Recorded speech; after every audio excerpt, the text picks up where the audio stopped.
సూర్య న్యూస్కు స్వాగతం. 24 గంటలు కాదు, ఒక సెకండ్లో మీ ముందుకు. చూస్తూనే ఉండండి నిరంతర వార్తా ప్రసారాలు. వృద్ధురాలి హత్య కేసులో 3 నిందితులను అరెస్టు చేసిన హుజూర్నగర్ పోలీసులు. 3 నిందితుల అరెస్ట్. 3,60,000 విలువైన బంగారం స్వాధీనం. నేరాలకు పాల్పడితే శిక్షలు తప్పవు. జిల్లా పోలీస్ కార్యాలయం నందు నిర్వహించిన మీడియా సమావేశంలో కేసు వివరాలు, అరెస్టు వివరాలను వెల్లడించిన జిల్లా ఎస్పీ నరసింహ ఐపీఎస్. సూర్యాపేట జిల్లా వ్యాప్తంగా ఉన్నటువంటి నిరుద్యోగులకి ఉద్యోగ అవకాశాలు కల్పించాలనేటువంటి ఉద్దేశంతో రాష్ట్ర ప్రభుత్వం మరో ముందడుగుతోటి ముందుకొచ్చింది. ఈ నెల 25వ తారీఖు నాడు హుజూర్ నగర్ పట్టణ కేంద్రంలో సింగరేణి కోల్ క్యాలరీస్ లిమిటెడ్, అదేవిధంగా తెలంగాణ ఇండస్ట్రీస్ డిపార్ట్మెంట్ ఆధ్వర్యంలో మన రాష్ట్ర మంత్రివర్యులు ఎన్ ఉత్తమ్ కుమార్ రెడ్డి గారి సారథ్యంలో ఈ నెల 25వ తేదీన హుజూర్ నగర్ పట్టణ కేంద్రంలో భారీ ఉద్యోగ మేళాన్ని నిర్వహించడం జరుగుతుంది.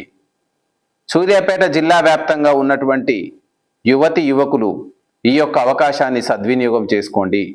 10వ తరగతి ఆ పై చదువులు చదివిన వారందరికీ వివిధ రంగాల్లో ప్రైవేట్ సెక్టార్లో కంపెనీలు దాదాపు సుమారుగా 205 పైచీలకు కంపెనీలు హుజూర్ నగర్ పట్టణానికి మీ అందరికీ ఉద్యోగాల అవకాశాలు కల్పించడానికి ముందుకు వస్తున్నాయి.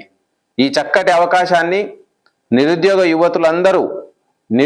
యువకులందరూ ఉపయోగించుకొని మన సూర్యాపేట జిల్లాలో ఉన్న కంపెనీలే కాదు, రాష్ట్ర వ్యాప్తంగా రాష్ట్ర రాజధానిలో కూడా ప్రముఖ ఐటీ కంపెనీలు, ఫార్మా కంపెనీలు, ఇంజనీరింగ్ అండ్ కన్స్ట్రక్షన్ కంపెనీలు, బ్యాంకింగ్, ఫైనాన్స్ సెక్టార్, ఇంకా ఇతర రంగాల్లో మరీ ముఖ్యమైనటువంటి ఉద్యోగాలని కల్పించడానికి ముందుకొస్తున్నాయి.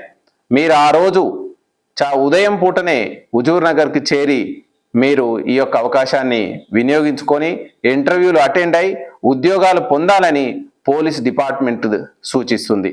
మీ అందరూ కూడా దీన్ని విస్తృతంగా ప్రచారంలోకి తీసుకెళ్ళి ఇప్పుడే రిజిస్ట్రేషన్ చేసుకోండి.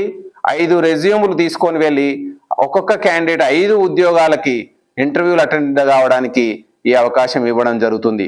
దీన్ని చక్కగా వినియోగించుకొని మీరు ఉద్యోగాలు పొంది జీవితంలో స్థిరపడాలని పోలీస్ డిపార్ట్మెంట్ సూచిస్తుంది.